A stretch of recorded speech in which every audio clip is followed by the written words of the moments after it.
दोस्तों तुर्की में चल रहा है नेटो समिट। और अगर आप नेटो समिट की बात करें तो यहाँ पे पूरा प्रयास था कि एक जॉइंट फेस रखा जाए जिसमें दिखाया जाए कि पूरा नेटो एकजुट है, यूक्रेन के खिलाफ एक साथ एकजुट होके एक सुर में आवाज उठाएगा, और वो सारा फेस दिखाना था। लेकिन ट्रंप के साथ ये सब कहाँ संभव है। ट्रंप ने एक बार फिर, जी हाँ दोस्तों, ग्रीनलैंड की मांग सबके सामने रख दी है और बोल भी दिया है ये यूएस के लिए इंपॉर्टेंट है, डेनमार्क इसका क्या ही करेगा। और पुराना इतिहास भी याद दिलाया, तुम तो एक दिन भी नहीं रख पाए थे ग्रीनलैंड को, हमने बचाया था, और वो सारी बातें बताई है। दूसरी तरफ दोस्तों, स्पेन को पानी पी पी के ट्रंप ने कोसा है। आप देख सकते हैं यहाँ पे स्पेन को कह दिया कि हम हर प्रकार का बिजनेस डील स्पेन के साथ बंद कर देंगे, सारा का सारा ट्रेड जो स्पेन के साथ हो रहा है बंद कर दिया जाएगा। स्पेन तो टेरिबल पार्टनर है। दोस्तों जवाब जो स्पेन से आया वो बड़ा अजीब सा था, जिसमें उन्होंने कह दिया डोनाल्ड ट्रंप ये सब बोलते रहते हैं, सीरियसली ना ले, बिजनेस एज यूजुअल है। बाकी जहां तक बात है बिजनेस काटने की, ये सब करने की, बोले तो ये इकोनॉमिक पॉलिसीज है। फ्री वर्ल्ड में ये सब तो प्राइवेट कंपनीज फैसला लेते हैं, देश क्या करेगा। दोस्तों इन शॉर्ट बड़े ही कूलली पेड्रो संचेज ने ट्रंप को जवाब दे दिया है। अब दोस्तों स्पेन अगर आप देखें तो ईयू से कहीं ना कहीं प्रोटेक्टेड है, तो ट्रंप चाह के भी कुछ नहीं कर सकते, और वो अच्छे से ये बात जानते हैं। वही दोस्तों अगर आप देखें तो कहीं ना कहीं जो लालसा है ट्रंप के मन में डेनमार्क को लेकर, ग्रीनलैंड को लेकर, एक बार फिर वो सामने आ गई, जिसमें उन्होंने कह दिया कि हमको तो ग्रीनलैंड चाहिए। डेनमार्क ने उसे रिजेक्ट कर दिया है। दोस्तों सबसे इंटरेस्टिंग बात यह है कि इस समिट में यूएस भी हारा है, यूरोप भी हारा है, लेकिन अगर कोई जीता है तो वो है, जी हां, अर्डोगान। उन्होंने एक ट्रैप प्ले किया था अंकारा में। दोस्तों अर्डोगान के खिलाफ काफी आवाज उठनी थी, जो इनका ब्लू होमलैंड डॉक्ट्रिन है, जिसमें वो अपने ही नेटो पार्टनर ग्रीस का टेरिटरी खाने वाले हैं, जी हाँ, उसका एक्सक्लूसिव इकोनॉमिक जोन खाने वाले हैं। एक नया कन्फ्लिक्ट छिड़ सकता है मेडिटेरेनियन में, लेकिन उस पर चर्चा नहीं हो रही, थैंक्स टू डोनाल्ड ट्रंप। क्या एग्जैक्टली हुआ है, आइए जरा आज के वीडियो में इसी पर डिटेल में चर्चा करते हैं। पर इससे पहले आगे बढ़े, आपसे निवेदन है वीडियो लाइक करें, चैनल सब्सक्राइब करें, बेल आइकन अवश्य दबा दें। इसके अतिरिक्त दोस्तों आपको बताना चाहूंगा, Unacademy civil services championship test है। जी हां, आपके लिए काफी आकर्षक इनाम है। आप देख सकते हैं 40 करोड़ तक का चांसेस है, आपको रिवॉर्ड्स एंड स्कॉलरशिप मिल रहा है। अमेजन गिफ्ट कार्ड वाउचर्स हैं 1000 रुपए के। जी हाँ, 12 जुलाई सुबह 11 बजे या फिर शाम को 5 बजे आप कभी भी जुड़ सकते हैं। डिस्क्रिप्शन बॉक्स में आपको इसका लिंक मिल जाएगा। मेक श्योर इसको अपने हाथ से आप जाने ना दें। इसके अतिरिक्त एनसीईआरटी समरी आपके लिए हम लेकर के आए हैं, कंप्लीट एनसीईआरटी। जी हाँ दोस्तों, हमारे एक्सपर्ट एजुकेटर्स ने इसे डेवलप किया है। क्या पॉलिटी, क्या इकोनॉमी, क्या ज्योग्राफी, हिस्ट्री, सब कुछ एनसीईआरटी का बेसिक टू एडवांस सब कुछ हमने एक सिंगल नोट्स में कवर किया है। एब्सोल्युटली फ्री ऑफ कॉस्ट आपके लिए ये उपलब्ध है। आपको बस और बस ये स्कैन करना है। जैसे ही आप स्कैन करेंगे एक लिंक खुलेगा, उसके द्वारा इसे डाउनलोड अवश्य कर लें। तो जी हाँ दोस्तों, सबसे पहले तो नेटो समिट बैकफायर किया है जो अंकारा में हुआ, जिसमें alliance unity, European defence spending increase जो हो रही है उसको एडवांस करना था, यूक्रेन को सपोर्ट करना था, पोस्ट ईरान वॉर डायनामिक्स क्या हो, उन सब पे चर्चा होनी थी। वो सब होने के बजाय ट्रंप ने जो किया है उससे ये जो ट्रांस अटलांटिक फिशर्स हैं, जो इनमें क्रैक्स हैं, वो आउट एंड ओपन है। ट्रंप की बात करें दोस्तों तो इन्होंने पूरे के पूरे नेटो समिट को कहीं ना कहीं डोमिनेट किया है। इसी समिट के दौरान आपको याद होगा ईरान के ऊपर हमला भी किया गया, और इसी समिट में ट्रंप ने बोल भी दिया कि अब कोई सीज फायर ईरान के साथ नहीं होगा। वहां तक तो चलिए मामला ईरान का था, लेकिन अब अपने ही नेटो अलाइज को देखिए क्या कह रहे हैं। ट्रंप कहने लगे कि देखिए ये जो हमें स्पेन है उसके साथ रिश्ते तोड़ देंगे, वैसे ही उन्होंने कह दिया कि हमको तो ग्रीनलैंड चाहिए, और वो सारी बातें हो रही हैं। क्लियरली दोस्तों अगर आप देखें तो अपने अलाइज का क्रिटिसिज्म, टेरिटोरियल डिमांड, अपने अलाइज की टेरिटोरियल इंटीग्रिटी को रिस्पेक्ट ना करना, जो बात शायद रशिया बोले तो न जाने क्या हो जाए दुनिया में। यदि चाइना बोल दे कि मुझे किसी का टेरिटरी चाहिए, ये बात बोल दे तो न जाने क्या हो जाए, लेकिन ट्रंप खुले में डिमांड कर रहे हैं अपने ही अलाइज से। दोस्तों यूरोपियन लीडर्स की अगर आप बात करें तो वो कहीं ना कहीं इसके साथ एक यूरोपियन नेटो बनाने वाले हैं और उसी तरफ आगे बढ़ चुके हैं। काफी जोर शोर से उस पर भी कहानी आगे बढ़ रही है, जो कि इस पूरे के पूरे समिट से सबसे बड़ा टेक अवे है। सबसे पहले दोस्तों इस समिट में अगर आप देखें तो यूएस हारा, यूरोप हारा, लेकिन अर्डोगान विनर बनके निकले हैं। दोस्तों अगर आप ट्रंप की बात करें तो इन्होंने पब्लिकली कह दिया कि मैं ये समिट अटेंड ही नहीं करता, मैं तो इसीलिए कर रहा हूं क्योंकि अर्डोगान ने बुलाया है। और इसके साथ अर्डोगान ने अपने लोगों को दिखाया, देखो तुर्की का स्टेटस कितना बड़ा हो गया है। ठीक वैसे ही जैसे पाकिस्तान और आसिम मुनीर ट्रंप के कहीं ना कहीं जो रिश्ते हैं उसको ट्रंप से सराहना प्राप्त करके किस प्रकार से उसे जोर शोर से अपने लोगों को दिखाते हैं, कुछ वही काम यहां पे अर्डोगान ने भी किया, जिसमें उन्होंने दिखाया देखो मैं ट्रंप का कितना खास हूं। इसके आगे दोस्तों जो इकोनॉमिक डिफेंस कंसेशन है वो भी उनको मिलता हुआ दिख रहा है। अगर आप तुर्की की बात करें तो F-35 उनको कहीं ना कहीं देने से मना कर दिया गया था, तो अब कहा जा रहा है कि F-35 जेट में कुछ प्रोग्रेस का हिंट दिख रहा है, ट्रंप तुर्की को F-35 देंगे। वैसे ही अगर आप देखें तो जो तुर्की का 5th जनरेशन फाइटर एयरक्राफ्ट है कान फाइटर जेट, उसके लिए F-110 इंजन तुर्की को यूएस देगा। इस तरफ भी चीजें आगे बढ़ते हुए दिख रही हैं। वहीं दोस्तों सैंक्शंस रिलीफ जो पोस्ट S-400 लगाया गया था तुर्की पे, उसमें भी रिलीफ आता हुआ दिख रहा है। वैसे ही यूएस के द्वारा तुर्की लॉबी करवा रहा है कि देखो ईयू का इतना बड़ा 150 बिलियन से अधिक का जो डिफेंस स्पेंडिंग होने वाला है, उसमें कुछ कॉन्ट्रैक्ट तुर्की को भी दिया जाए, कुछ यूएस को भी दिया जाए।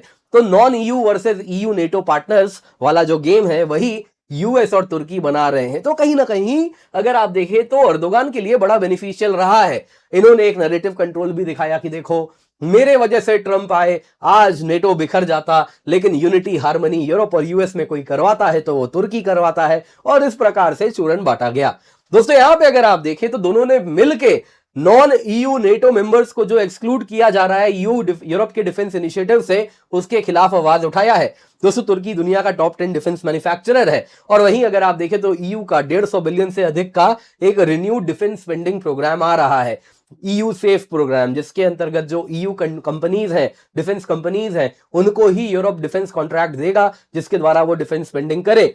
यहां पे तुर्की कह रहा है ये केवल ईयू तक सीमित ना रखा जाए, इसका हिस्सा तुर्की को भी बनाया जाए। तो वो कहीं ना कहीं ईयू के पैसों से अपने डिफेंस इंडस्ट्री को चमकाना चाह रहा है, उस तरफ चीजें हो रही हैं। वही दोस्तों अगर आप अर्दोगान की बात करें तो इस वक्त नेटो में इनके ऊपर उंगलियां उठनी चाहिए थी। कारण है दोस्तों आप यहां पे जो देख रहे हैं, ये है दोस्तों तुर्की का ब्लू होमलैंड नेवल डॉक्ट्रिन, आपको पहले भी मैंने बताया है, जिसमें आपको कहा था कि किस प्रकार से तुर्की का जो एक्चुअल ईईजेड है ये कुछ रेडिश कलर से आप यहां पे देख रहे हैं, लेकिन तुर्की क्लेम कर रहा है कुछ इस प्रकार से एक्स्ट्रा ईईजेड यहां पे, जिसमें अगर आप देखें तो जो ग्रीस का अगर आप ईईजेड देखें तो उसको भी वो कैप्चर कर रहा है इतने बड़े इलाके में। अब दोस्तों ग्रीस अगर आप देखें तो वो ईयू का भी सदस्य है, नेटो भी सदस्य है, तो इस वजह से यहां पे ईयू के जो नेटो मेंबर्स हैं उनको तुर्की पे दबाव बनाना था, लेकिन इस मामले पर कहीं भी चर्चा ही नहीं हुई। ये कहीं ना कहीं तुर्की का बहुत बड़ा एक विन है। कारण क्यों तुर्की को ये सब विन क्यों मिल रहा है? कारण है ट्रंप। ट्रंप दोस्तों उल जलूल बात करने से उनको फुर्सत मिले तो मुद्दे पर बात हो। ट्रंप अगर आप देखें तो स्पेन को कह दिए सबसे टेरिबल पार्टनर है नेटो का, वेस्टेड कॉज है, ये तो डिफेंस स्पेंडिंग टारगेट जो 5% का रखा है ये मीट ही नहीं कर रहे। इन्होंने अपने ट्रेजरी सेक्रेटरी स्कॉट बेसेंट को बोल दिया कि स्पेन के साथ जितना भी ट्रेड हो रहा है वो सब बंद किया जाए, कोई विजिट स्पेन ना हो। इसके सिवा कहीं ना कहीं स्पेन के ऊपर यूएस का ट्रेड एम्बार्गो लगे। आपको बता देता हूं अगर आप नेटो कंट्रीज की बात करें तो सभी कोई 2035 तक 5% ऑफ जीडीपी डिफेंस स्पेंडिंग करेंगे। स्पेन ने साफ साफ मना कर दिया है। उनका अगर आप देखें तो कहना है कि 2025 में 2% ऑफ जीडीपी डिफेंस स्पेंडिंग है, और ये मैक्सिमम 2.1% होगा, पहले 1.4% था। उनका कहना है 2.1% मोर देन एनफ है, उससे ज्यादा स्पेंड करने की आवश्यकता नहीं है। अब दोस्तों जब ट्रंप ने ये सब स्पेन को कहा तो स्पेन से जवाब भी आया। स्पेन ने कहा कि देखिए बिजनेस एज यूजुअल है, ट्रंप इस प्रकार की बातें करते ही है। पेड्रो सेंचेज अगर आप देखें तो स्पेनिश प्राइम मिनिस्टर, उनके ऑफिस से आया कि देखिए यूएस और स्पेन के बीच में social cultural relation, economic relation excellent है, और जहां तक बात है यूएस ट्रेड एम्बार्गो कर देगा, स्पेन के साथ ट्रेड नहीं करेगा, तो उन्होंने कहा कि देखिए यूएस का ट्रेड सरप्लस है स्पेन के साथ, यानी कि स्पेन यूएस को कम एक्सपोर्ट कर रहा है, यूएस स्पेन को ज्यादा एक्सपोर्ट करता है, तो ये पूरा का पूरा ट्रेड नेट यूएस के बेनिफिट में है। अगर हम ट्रंप के नैरो लेंस से देखें कि ट्रेड का बेनिफिट बस और बस ट्रेड डेफिसिट, ट्रेड सरप्लस से होता है, अगर ये नैरो लेंस से देखें तो मैं कह रहा हूं कि ये यूएस के बेनिफिट में है। तो इसीलिए इन्होंने कहा तो इस प्रकार के ट्रेड को यदि ट्रंप बंद करना चाहते हैं तो कर दे, उन्हीं के बेनिफिट में है। वैसे दोस्तों इन्होंने कहा कि जहां तक बात है इकोनॉमिक टाइज की, ये कंट्रीज डिफाइन नहीं करते, ये प्राइवेट कंपनीज करते हैं, गवर्नमेंट्स नहीं करते। संचेज की बात करें तो दोस्तों इन्होंने ट्रंप को खुलेआम विथस्टैंड किया है, उसके खिलाफ, ट्रंप के खिलाफ खड़े हुए हैं, और उसके साथ स्पेन में इनकी जो रेटिंग है वो बढ़ गई है। ये दिख रहा है कहीं ना कहीं यूरोप के बाकी लीडर्स को भी कि ट्रंप के खिलाफ आवाज उठाओगे तो मजबूत होगे। आप देख सकते हैं कियर स्टारमर मजबूती से स्पेन ट्रंप के खिलाफ आवाज नहीं उठाए, कभी कभी यूएस के साथ तो कभी यूएस के साथ। तो उस वजह से जो रवैया था, आज गद्दी से अपना हाथ धो बैठे हैं। तो यहां पे दोस्तों अगर आप सेंचेज की बात करें तो वो ये फॉर्मूला पहले ही क्रैक कर लिए थे और इसके साथ यूएस को उन्होंने मना भी कर दिया था अपने बेसिस को इस्तेमाल करने से। तो कहीं ना कहीं ट्रंप बड़े नाराज भी हैं। अब दोस्तों इनके साथ क्या है कि अब यूएस चाह के भी कैसे ट्रेड बंद कर देगा, क्योंकि स्पेन यूरोपियन यूनियन के अंदर आता है। तो आप ट्रेड बंद कैसे करेंगे, तो ईयू के ऊपर आपको एक्शन लेना पड़ेगा। अगर स्पेन के ऊपर इंडिविजुअली लगाएंगे तो वैसे तो क्या है, ईयू का ट्रेड बजूका भी है, वो भी ना लगाए तो स्पेन से सामान एब्सोल्युटली जीरो ड्यूटी में पोर्चुगल चला जाएगा और वहां के पोर्ट से निकल जाएगा। तो क्या कर लीजिएगा, सवाल यहां पर यही है, इसीलिए ये इतने निश्चिंत बैठे हैं। जहां तक बात है दोस्तों ग्रीनलैंड की, तो ट्रंप ने ग्रीनलैंड फिर डिमांड कर लिया है और इन्होंने कह दिया कि देखिए ग्रीनलैंड तो बड़ा यूएस के लिए इंपॉर्टेंट है। एक बार पहले ये सब चर्चा कर चुके हैं ग्रीनलैंड पे। अब जब सब कुछ शांत हो गया फिर ट्रंप वापस ये मुद्दा उठा रहे हैं। इन्होंने कह दिया ये सिर्फ यूएस नहीं, दुनिया को चाइना और रशिया से बचाने के लिए जरूरी है कि ग्रीनलैंड यूएस के कंट्रोल में हो। और इन्होंने कहा कि देखिए ये डेनमार्क के लिए इंपॉर्टेंट नहीं है लेकिन यूएस के लिए बेहद इंपॉर्टेंट है। इन्होंने कहा वर्ल्ड वॉर 2 में याद है किस प्रकार से जब नाजी जर्मनी आई थी तो डेनमार्क के ऊपर बस 24 घंटे में पूरी की पूरी चढ़ाई कर दी थी, डेनमार्क पूरा कैप्चर कर लिए थे और ग्रीनलैंड कैप्चर कर लेते, लेकिन डेनमार्क ने यूएसए को कहा था कि ग्रीनलैंड के ऊपर तुम आ जाओ और उसे बचा लो। फिर जब सेकेंड वर्ल्ड वॉर खत्म हुआ तो इसी ग्रीनलैंड को हमने वापस डेनमार्क को दे दिया अपनी मूर्खता में, और आज देखो क्या हालत कर दिया है डेनमार्क ने इसे ग्रीनलैंड का, वहां पे निवेश भी नहीं कर रहा, नतीजा उस टेरिटरी की हालत देखो। अब दोस्तों ये सब ट्रंप ने नेटो समिट में बोला है। उसके बाद डेनमार्क ने बोला कि देखिए जहां तक बात है ग्रीनलैंड की, वापस याद दिला देता हूं, it is not for sale. वापस वही बात कही और कहा फ्यूचर में भी कभी भी ग्रीनलैंड यूएसए को हम नहीं बेचेंगे। जहां तक बात है लोगों की, तो ग्रीनलैंड के जो लोग हैं उनका राइट है सेल्फ डिटर्मिनेशन का, टेरिटोरियल इंटीग्रिटी का, सोवरेनिटी का। और जहां तक बात है डेनमार्क की, वो नेटो के हर इंच की रक्षा करने के लिए लड़ेगा और अपनी भूमि के लिए तो जरूर करेगा। ग्रीनलैंड की सरकार और ग्रीनलैंड की पब्लिक की बात करें तो वो यूएस के खिलाफ है, वो नहीं चाहते यूएस के साथ मिलना, फर्म अपोजिशन है कि यूएस कंट्रोल तो बिल्कुल भी नहीं चाहिए। वैसे आपको बता देता हूं ग्रीनलैंड में यूएस का पिटुफिक स्पेस बेस है, जिसके साथ अगर आप देखें तो मिसाइल वार्निंग वगैरह के लिए यहाँ पे रडार्स वगैरह उसके लगे हुए हैं। सेकेंड वर्ल्ड वॉर के दौरान जितना भी यूएस से प्लेन्स यूरोप जाते थे उनके लिए ग्रीनलैंड अगर आप देखें तो वो एक लैंडिंग स्टेशन, रिफ्यूलिंग स्टेशन का काम किया करता था। अब दोस्तों यहां पे जरा देखते हैं आखिरकार हो क्या रहा है, बिग पिक्चर क्या है। देखिए नेटो में क्रैक्स है, यूएस और ईयू दो पोल में नेटो बिखर रहा है। एक तरफ अगर आप देखें तो इकोनॉमिक कोवर्जन यूएस कर रहा है, स्पेन के ऊपर, अपने अलाई के ऊपर ट्रेड कट ऑफ की बात कर रहा है, अपने ही अलाई की टेरिटरी कैप्चर कर लेगा, है ना, कि हम ग्रीनलैंड ले लेंगे डेनमार्क से। अगर रशिया ये बात बोले तो न जाने पुतिन को कितना ज्यादा विलन बना दिया जाए। जिनपिंग अगर ये बात बोल दे तो न जाने क्या हो जाए। लेकिन ट्रंप बोल रहे हैं तो ही पूरा का पूरा यूरोप आज भी उनके साथ वाइन एंड डाइन कर रहा है। जहां तक बात है दोस्तों ये सब देखिए हो रहा है और वो ऑब्जर्व कर रहे हैं।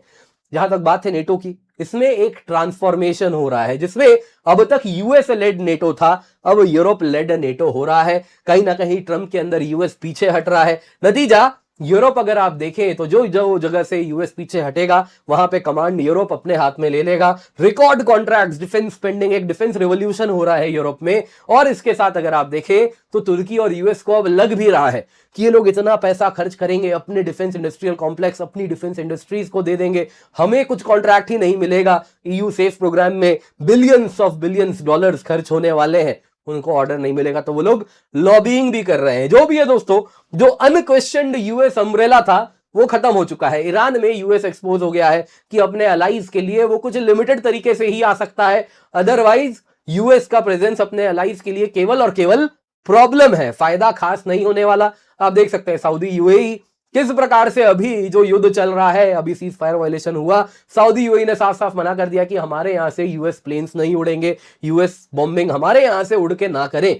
तो अब वो कहां से कर रहे हैं, तो बहरीन से कर रहे हैं, कुवैत से कर रहे हैं, तो ईरान उन्हीं को बदले में मार रहा है। तो ये बात यूरोप भी रियलाइज कर रहा है और यूरोप हेज भी कर रहा है। और इसमें वो समझ रहा है कि देखिए चाइना के ऊपर निर्भर नहीं कर सकते, रशिया के ऊपर कर नहीं सकते, यूएस के ऊपर कर नहीं सकते, तो नया मिडल पावर चाहिए। और आप देख सकते हैं उसमें भारत उभर रहा है टाइम एंड अगेन। आप ईयू इंडिया डिफेंस पार्टनरशिप देखें तो उसकी बात स्वयं उर्सुला वॉन डर लायन करती है, जैसे उनको ज्यादा आवश्यकता है इस डिफेंस पार्टनरशिप की। तो डिफेंस इंडस्ट्रियल कॉम्प्लेक्स दोनों एकजुट होकर काम करें, इस तरफ कहीं ना कहीं हम आगे बढ़ रहे हैं। उम्मीद करता हूं दोस्तों आपको वीडियो पसंद आई होगी, लाइक जरूर कीजिएगा। इसके सिवा मात्र 17,999 रुपए में आपके लिए सब्सक्रिप्शन लाए हैं यूज दी कोड KC10 ताकि आपको डिस्काउंट मिल जाए। 1 साल का सब्सक्रिप्शन आपको मिल रहा है।